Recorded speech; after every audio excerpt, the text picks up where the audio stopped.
Citrus Bowl action today. Michigan takes on Alabama.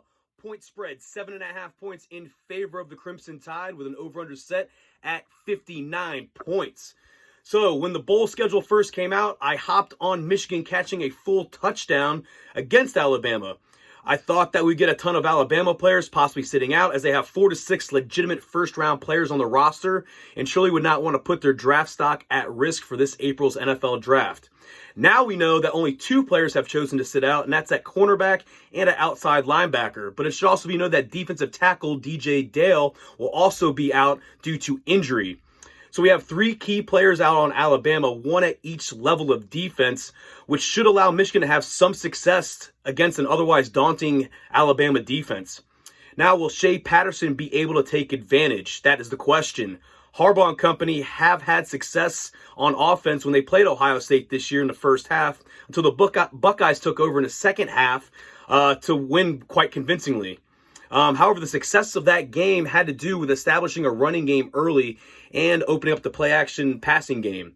So we know a balanced attack is key in this game. Let's talk about the motivational factor. Will Bama actually care to play against Michigan in a second-tier game as the Citrus Bowl instead of a college football playoff? Now, bowl games this time of year, I think we need to look more at the motivation factor and not at the number, just because of how players want to sit out and what their expectations were preseason. If you're Michigan, this has to be noted that Harbaugh really hasn't had any big signature wins in his tenure at Michigan.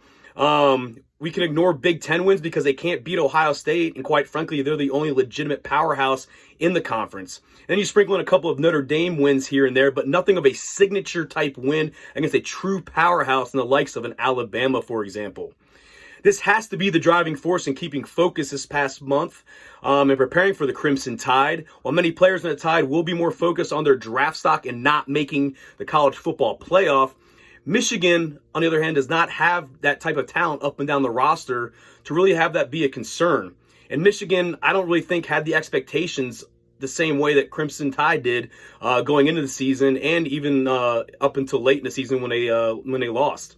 In my opinion, this leaves the door wide open for a possible upset, much like we saw last night with Texas when they won by double digits over the Utes and did so quite convincingly. This is a similar situation in motivation factor, playing the Citrus Bowl instead of the college football playoff.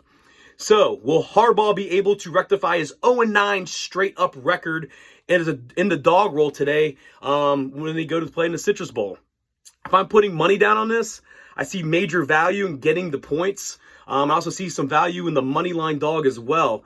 I would feel confident taking the 7.5 points and buying it up to 8, and sprinkle some on the money line where it sits at over plus 250 right now. In terms of the total, I would probably lean more towards the over 59.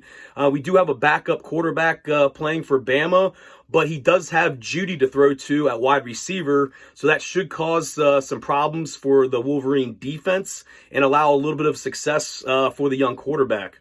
Now, Harbaugh will pull out all the stops in this one. I'm sure we see a few gadget plays here, perhaps some fakes on special teams.